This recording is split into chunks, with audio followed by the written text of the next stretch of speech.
ವಿಜ್ಞಾನ ತರಗತಿಗಳು @VSR YouTube ಚಾನೆಲ್ಗೆ ನಿಮಗೆ ಸ್ವಾಗತ. ವಿಡಿಯೋ ನೋಡೋಕ್ಕೂ ಮುಂಚೆ ಚಾನೆಲ್ ಅನ್ನು ಸಬ್ಸ್ಕ್ರೈಬ್ ಮಾಡಿ ಮತ್ತು ಲೈಕ್ ಮಾಡೋದನ್ನು ಮರೆಯಬೇಡಿ. ನಿಮ್ಮ ಲೈಕ್ಗಳು ಉತ್ತಮ ವಿಡಿಯೋಗಳನ್ನು ಮಾಡಲು ನಮಗೆ ಪ್ರೇರಣೆ ನೀಡುತ್ತವೆ. ಲೈಕ್ ಮಾಡ್ತೀರಾ ತಾನೇ? ಡಿಸ್ಕ್ರಿಪ್ಷನ್ನಲ್ಲಿ ಈ ವಿಡಿಯೋಗೆ ಸಂಬಂಧಪಟ್ಟ ಮಾಹಿತಿ ಇದೆ, ಡೌನ್ಲೋಡ್ ಮಾಡಿಕೊಳ್ಳಿ. ನಮಸ್ಕಾರ.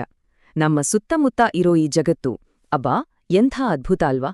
ಆದ್ರೆ ನಾವು ಈ ಜಗತ್ತನ್ನ, ಅದರ ಬಣ್ಣಗಳನ್ನ, ಅದರ ಬೇರೆ ಬೇರೆ ರೂಪಗಳನ್ನ ಇದೆಲ್ಲವನ್ನೂ ಹೇಗೆ ನೋಡ್ತೀವಿ ಅಂತ ಎಂದಾದರೂ ಯೋಚನೆ ಮಾಡಿದೀರಾ? ಈ ಪ್ರಶ್ನೆಗೆ ಉತ್ತರ ನಮ್ಮ ದೈನಂದಿನ ಜೀವನದಲ್ಲೇ ಇರೋ ಒಂದು ಸಾಮಾನ್ಯ ಶಕ್ತಿಯಲ್ಲಿ ಅಡಗಿದೆ. ಬನ್ನಿ, ಅದರ ರಹಸ್ಯವನ್ನ ಒಟ್ಟಿಗೆ ತಿಳಿದುಕೊಳ್ಳೋಣ. ಹೌದು, ಪ್ರಶ್ನೆ ತುಂಬಾನೇ ಸಿಂಪಲ್. ನಾವು ಜಗತ್ತನ್ನ ಹೇಗೆ ನೋಡ್ತೀವಿ? ಕಣ್ಣು ತೆರೆದ ತಕ್ಷಣ ಎಲ್ಲವೂ ಕಾಣಿಸ್ಬಿಡುತ್ತೆ ಅಲ್ವಾ? ಆದ್ರೆ ಈ ಕಾಣೋದು ಅನ್ನೋ ಪ್ರಕ್ರಿಯೆ ಇದೆಯಲ್ಲ, ಅದು ಅಸಲಿಗೆ ಹೇಗೆ ನಡೆಯುತ್ತೆ? ಇದ್ರ ಹಿಂದಿರೋ ಸೈನ್ಸ್ ಆದ್ರೂ ಏನು? ಸರಿ, ಇದಕ್ಕೆ ಉತ್ತರ ಒಂದೇ ಒಂದು ಪದ: ಬೆಳಕು. ಹೌದು, ನಾವೀ ಜಗತ್ತನ್ನ ನೋಡೋಕೆ ಸಾಧ್ಯ ಆಗೋದೇ ಈ ಬೆಳಕಿನಿಂದ. ಕೇಳೋಕೆ ಇದು ಬರೀ ಒಂದು ಪದದ ತರ ಅನ್ಸ್ಬೋದು, ಆದ್ರೆ ಇದ್ರ ಹಿಂದೆ ಒಂದು ದೊಡ್ಡ ವಿಜ್ಞಾನವೇ ಇದೆ.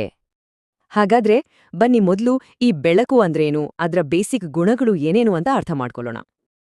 ನೋಡಿ, ಬೆಳಕು ಅಂದ್ರೆ ಬೇರೇನೂ ಅಲ್ಲ, ಅದೊಂದು ತರಹದ ಶಕ್ತಿ. ಎಲ್ಲಕ್ಕಿಂತ ಮುಖ್ಯವಾಗಿ ಅದು ಯಾವಾಗ್ಲೂ ನೇರವಾದ ರೇಖೆಯಲ್ಲೇ ಚಲಿಸುತ್ತೆ. ಯೋಚನೆ ಮಾಡಿ, ಒಂದು ಟಾರ್ಚ್ ಆನ್ ಮಾಡಿದ್ರೆ ಅದರ ಲೈಟ್ ನೇರವಾಗಿ ಹೋಗುತ್ತಲ್ವಾ, ಬಾಗುತ್ತಾ ಹೋಗೋದಿಲ್ಲ. ಇದೇ ಸರಳವಾದ ಗುಣ ನಾವು ನೋಡೋ ಪ್ರಕ್ರಿಯೆಯ ಮೂಲಭೂತ ತತ್ವ. ಓಕೆ, ಬೆಳಕು ನೇರವಾಗಿ ಹೋಗುತ್ತೆ ಅನ್ನೋದು ಗೊತ್ತಾಯ್ತು. ಸರಿ, ಆದ್ರೆ ಅದು ಹೋಗ್ತಾ ಹೋಗ್ತಾ ಒಂದು ವಸ್ತುವಿನ ಮೇಲೆ ಬಿದ್ದಾಗ ಏನಾಗತ್ತೆ? ಇಲ್ಲಿಂದ ಶುರುವಾಗತ್ತೆ ನೋಡಿ ಬೆಳಕಿನ ಆಟದ ಎರಡನೇ ಭಾಗ, ಅದೇ ಪ್ರತಿಫಲನ. ಇಲ್ಲಿರೋ ಒಂದು ವಿಷಯ ಇದೆಯಲ್ಲ, ಇದು ಕೇಳೋಕೆ ಸ್ವಲ್ಪ ವಿಚಿತ್ರ ಅನ್ಸ್ಬಹುದು. ನಾವು ನಿಜವಾಗ್ಲೂ ವಸ್ತುಗಳನ್ನ ನೋಡ್ತಾ ಇಲ್ಲ. ಹೌದು, ಬದಲಿಗೆ ಆ ವಸ್ತುಗಳ ಮೇಲಿಂದ ಬೌನ್ಸ್ ಆಗಿ ಬರೋ ಬೆಳಕನ್ನ ನೋಡ್ತಾ ಇದ್ದೀವಿ ಅಷ್ಟೇ. ಅಂದ್ರೆ ಒಂದು ಸೇಬನ್ನ ನೋಡಿದ್ರೆ ನಾವು ಸೇಬನ್ನ ನೋಡ್ತಿಲ್ಲ, ಬದಲಿಗೆ ಬೆಳಕು ಆ ಸೇಬಿನ ಮೇಲೆ ಬಿದ್ದು ಅಲ್ಲಿಂದ ನಮ್ಮ ಕಣ್ಣಿಗೆ ಬಂದು ತಲುಪುತ್ತೆ. ಆ ವಾಪಸ್ ಬಂದ ಬೆಳಕೆ ನಮ್ಗೆ ಸೇಬಿನ ತರ ಕಾಣಿಸೋದು. ಈ ಪ್ರತಿಫಲನ ಇದೆಯಲ್ಲ, ಇದು ಸುಮ್ನೆ ಆಗಲ್ಲ. ಅದಕ್ಕೆ ಅಂತ 2 ಸಿಂಪಲ್ ರೂಲ್ಸ್ ಇದೆ. ಮೊದಲನೇದು, ಬೆಳಕು ಬರುವ ರೇಖೆ, ವಸ್ತುವಿಗೆ ತಾಗಿ ವಾಪಸ್ ಹೋಗೋ ರೇಖೆ, ಮತ್ತೆ ಆ ವಸ್ತುವಿಗೆ ನಾವಿಳಿಯೋ ಒಂದು ಲಂಬ ರೇಖೆ, ಇವೆಲ್ಲವೂ ಒಂದೇ ಪ್ಲೇನ್ ಮೇಲಿರುತ್ತೆ.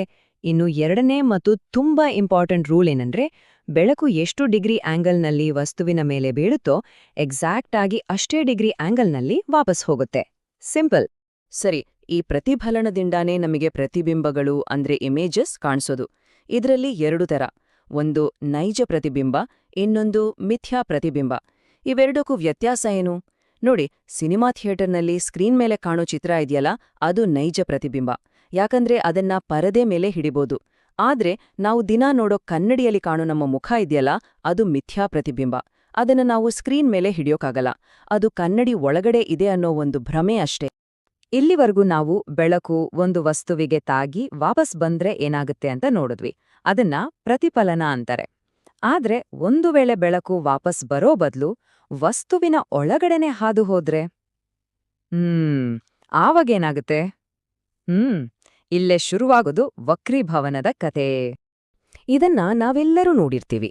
ಒಂದು ಗ್ಲಾಸ್ನಲ್ಲಿ ನೀರ್ ಹಾಕಿ ಅದ್ರೊಳಗೆ ಒಂದು ಪೆನ್ಸಿಲ್ ಅಥವಾ ಸ್ಟ್ರಾ ಇಟ್ರೆ ಅದು ನೀರಿನ ಹತ್ರ ಸ್ವಲ್ಪ ಬಾಗಿದ ಹಾಗೆ, ಮುರಿದು ಹೋದ ಹಾಗೆ ಕಾಣಿಸುತ್ತೆ ಅಲ್ವಾ? ಯಾಕೆ ಹೀಗೆ?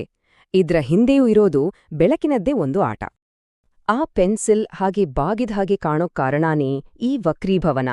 ಏನಿದು ಅಂದ್ರೆ, ಬೆಳಕು ಗಾಳಿಯಿಂದ ನೀರಿಗೆ ಹೋಗುವಾಗ ಅದರ ಸ್ಪೀಡ್ ಕಮ್ಮಿಯಾಗತ್ತೆ.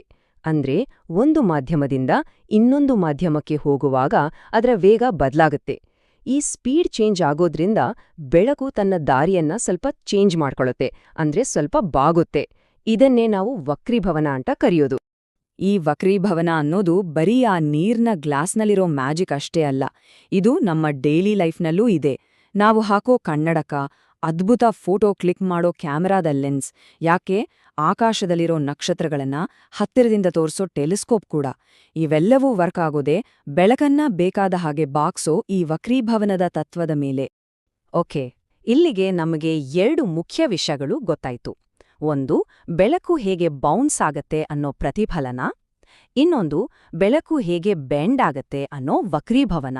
ಈಗ ಈ ಎರಡೂ ಸೂಪರ್ ಪವರ್ಗಳನ್ನ ಬಳಸೋ ನಮ್ಮ ದೇಹದೊಳಗಿರೋ ಒಂದು ನ್ಯಾಚುರಲ್ ಕ್ಯಾಮೆರಾ ಇದೆ. ಅದುವೇ ನಮ್ಮ ಕಣ್ಣುಗಳು. ಬನ್ನಿ, ಈ ಕಣ್ಣುಗಳು ಹೇಗೆ ಇಡೀ ಜಗತ್ತನ್ನ ನಮಗೆ ತೋರಿಸುತ್ತೆ ಅಂತ ಈಗ ನೋಡೋಣ. ಹೌದು, ನಮ್ಮ ಕಣ್ಣು ಇದೆಯಲ್ಲ, ಅದು ಸುಮ್ನೆ ಬೆಳಕನ್ನ ರಿಸೀವ್ ಮಾಡೋ ಒಂದು ಆರ್ಗನ್ ಅಲ್ಲ.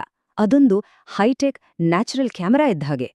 ಒಳಗೆ ಬರೋ ಬೆಳಕನ್ನ ಕಂಟ್ರೋಲ್ ಮಾಡಿ ಅದನ್ನ ಬೇಕಾದ ಹಾಗೆ ಬಾಗಿಸಿ ಒಂದು ಪರ್ಫೆಕ್ಟ್ ಚಿತ್ರವನ್ನ ರೂಪಿಸೋ ಒಂದು ಅದ್ಭುತವಾದ ನೈಸರ್ಗಿಕ ಸಾಧನ ಇದು.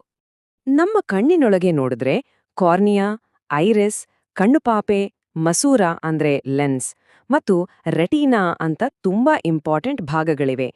ಇವೆಲ್ಲವೂ ಒಂದು ಟೀಮ್ ತರ ಒಟ್ಟಿಗೆ ಕೆಲಸ ಮಾಡಿ ನಮಗೆ ಕ್ಲಿಯರ್ ಆಗಿ ಕಾಣೋ ಹಾಗೆ ಮಾಡುತ್ತವೆ. ಒಂದೊಂದು ಭಾಗಕ್ಕೂ ಒಂದೊಂದು ಕೆಲಸ. ಸರಿ, ಹಾಗಾದ್ರೆ ನಾವು ನೋಡೋದು ಹೇಗೆ? ಸ್ಟೆಪ್ ಬೈ ಸ್ಟೆಪ್ ನೋಡೋಣ. ಮೊದಲು ಬೆಳಕು ಕಾರ್ನಿಯಾ ಮತ್ತು ಕಣ್ಣುಪಾಪೆ ಮೂಲಕ ಕಣ್ಣಿನೊಳಗೆ ಎಂಟ್ರಿ ಕೊಡುತ್ತೆ. ಎರಡನೇ ಸ್ಟೆಪ್ನಲ್ಲಿ ಕಣ್ಣಿನ ಲೆನ್ಸ್ ಆ ಬೆಳಕನ್ನ ವಕ್ರೀಭವನಗೊಳಿಸಿ ಅಂದ್ರೆ ಬಾಗಿಸಿ ಕಣ್ಣಿನ ಹಿಂದಿರೋ ರೆಟಿನಾ ಅನ್ನೋ ಸ್ಕ್ರೀನ್ ಮೇಲೆ ಫೋಕಸ್ ಮಾಡುತ್ತೆ. ಇಲ್ಲಿ ಒಂದು ಇಂಟ್ರೆಸ್ಟಿಂಗ್ ವಿಷಯ ಏನಂದ್ರೆ, ರೆಟಿನಾ ಮೇಲೆ ಬೀಳೋ ಚಿತ್ರ ಉಲ್ಟಾ ಇಡುತ್ತೆ. ಹೌದು, ತಲೆ ಕೆಳಗಾದ ಚಿತ್ರ. ಆಮೇಲೆ ಆಪ್ಟಿಕ್ ನರ ಈ ಉಲ್ಟಾ ಇಮೇಜ್ನ ಸಿಗ್ನಲ್ಗಳನ್ನ ನಮ್ಮ ಬ್ರೇನ್ಗೆ ಕಳಿಸುತ್ತೆ. ನಮ್ಮ ಸೂಪರ್ ಬ್ರೇನ್ ಏನ್ ಮಾಡುತ್ತೆ ಅಂದ್ರೆ, ಆ ಚಿತ್ರವನ್ನ ತಕ್ಷಣವೇ ಸೀದಾ ಮಾಡಿ ನಮ್ಗೆ ಜಗತ್ತು ನೇರವಾಗಿ ಕಾಣೋ ಹಾಗೆ ಮಾಡುತ್ತೆ. ಎಂಥ ಅದ್ಭುತ ಅಲ್ವಾ? ಹಾಗಾದ್ರೆ ನಾವು ಶುರು ಮಾಡಿದ ಪ್ರಶ್ನೆಗೆ ಈಗ ಉತ್ತರ ಸಿಕ್ತು. ನಾವು ಜಗತ್ತನ್ನ ನೋಡೋದು ಹೇಗೆ ಅಂತ. ಸಿಂಪಲ್ ಆಗಿ ಹೇಳೋದಾದ್ರೆ, ಬೆಳಕು ವಸ್ತುಗಳ ಮೇಲೆ ಬಿದ್ದು ಬೌನ್ಸ್ ಆಗೋದ್ರಿಂದ ಮತ್ತು ನಮ್ಮ ಕಣ್ಣಿನ ಲೆನ್ಸ್ನಲ್ಲಿ ಅದು ಬೆಂಡ್ ಆಗೋದ್ರಿಂದ.